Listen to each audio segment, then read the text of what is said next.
India ಪಾಕಿಸ್ತಾನವರಿಗೆ visa ಯಾಕೆ ಕೊಟ್ಟರು ಇವರು ಚಾಲೂ ಮಾಡಿದ್ರು? ವೀಸಾ ಯಾಕೆ ಹೋಗೋ ಬರೋಕ್ಕೆ ಚಾಲೂ ಮಾಡಿದ್ರು? ಪಾಕಿಸ್ತಾನದಲ್ಲಿ ಇರೋರು ಎಲ್ಲ ಕೆಟ್ಟವರಲ್ಲ, ಆತಂಕವಾದಿ ಟೆರರಿಸ್ಟ್ ನನ್ನ ಮಕ್ಕಳು, ಸುಳೆ ಮಕ್ಕಳು. ನಾನು ಕುಲ್ಲ ಹೇಳ್ತೀನಿ, ಅವರು ಯಾವುದೋ ಜಾತಿ ಧರ್ಮಕ್ಕೆ ಸೇರಿಲ್ಲ, ಅವ್ರದ್ದೇ ಒಂದು ಕೆಟ್ಟ ಜಾತಿ ಅವ್ರದ್ದು. ಹಿಂದೂಗೂ ಸೇರಿಲ್ಲ, ಮುಸ್ಲಿಮ್ಗೂ ಸೇರಿಲ್ಲ. ಆ ಟೆರರಿಸ್ಟ್ ಜಾತಿಗಳಿಗೆ ಜನಕ್ಕೆ ಯಾವ ಧರ್ಮದಲ್ಲೂ ಸೇರಿಸ್ಬಾರ್ದು, ಯಾವ ಧರ್ಮದಲ್ಲೂ ಇಲ್ಲ ಅವರು. ನಮ್ಮ ಇಂಡಿಯಾ ಮುಸ್ಲಿಮ್ ಇದ್ದಾರೆ ನೋಡಿ, ಹಿಂದೂಸ್ತಾನ್ನಲ್ಲಿ ನಮ್ಮ ಇಂಡಿಯಾದಲ್ಲಿ ಹಿಂದೂ ಮುಸ್ಲಿಮು ಕ್ರಿಶ್ಚಿಯನ್ ಇಸಾಯಿ ಎಲ್ಲರೂ ಒಂದು ಕೈ ಇದ್ದಂಗೆ, ಒಂದು ಬಾಯಿ ಇದ್ದಂಗೆ. ಇವ್ರ ಮಧ್ಯದಲ್ಲಿ ಫೂಟ್ ಮಾಡಿಸೋಕ್ಕೆ, ಜಗಳ ತಂಡಕ್ಕೆ ಇದನ್ನೆಲ್ಲ ಮಾಡ್ತಾರೆ. ಇದು ರಾಜಕೀಯದವರು ಕೈವಾಡ ಇರೋದು, ಇದು ಇನ್ನೇನಿಲ್ಲ.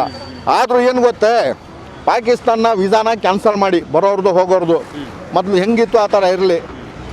ನಮ್ಮ ಇಂಡಿಯಾ ಜನಕ್ಕೆ ಬರೀ ಇಂಡಿಯಾದಲ್ಲಿ ಹೇಳಿ ನಮ್ಮ ಭಾರತ ಜನ ಚೆನ್ನಾಗಿರಬೇಕು ಅಂದರೆ ಕಠಿಣವಾದ ಶಿಕ್ಷೆ ಕೊಡಬೇಕು, ನುಗ್ಗಿ ಹೊಡಿಬೇಕು, ಇವ್ರಿಗೆ ಬುದ್ಧಿ ಹೊಡಿಬೇಕು. ಆದವ್ರು ಪಾಲಿಟಿಷಿಯನ್ನಲ್ಲಿ ಯಾರ್ಯಾರು ಇದ್ದಾರೆ ಇದರಲ್ಲಿ ಇಲ್ಲ ಅವ್ರಿಗೆಲ್ಲ ಕಠಿಣವಾದ ಗಲ್ಲು ಶಿಕ್ಷೆ ಕೊಡಬೇಕು.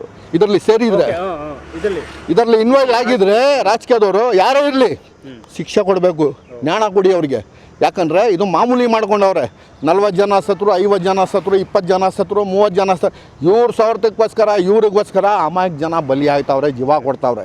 ಇದು ದೊಡ್ಡ ತಪ್ಪು ಇದು ಸರ್. ನಮ್ಮ ಸ್ವಾರ್ಥಕ್ಕೋಸ್ಕರ ನಾವೇನು ಮಾಡಿದ್ರು ಆಗಲ್ಲ ಸರ್. ದೇವರಿಗೆ ಒಪ್ಪ ಆಗಬೇಕು, ದೇವರೇ ಇರೋದು, ಎಲ್ಲರಿಗೂ ಒಂದೇ ದೇವರು.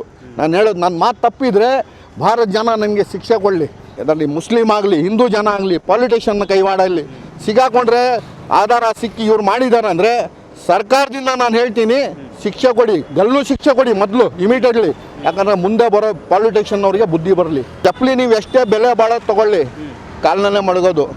ಮನೆ ಒಳಗೆ ತೊಗೊಯ್ತೀರಾ, ಹೊರಗೆ ತಾನೇ ಮಡಗೋದು. ಶೂ ಎಷ್ಟೇ ಬಾಳೋದು ತೊಗೊಳ್ಳಿ, ಬೆಲೆದಿರಲಿ, ತಲೆ ಮೇಲೆ ಮಡಗಲ್ಲ, ಕಿರೀಟ ಮಾಡಲ್ಲ, ಕಾಲಿನಲ್ಲಿ ಹಾಕೋದು. ಇದು ರೈಟ್ ನ್ಯೂಸ್.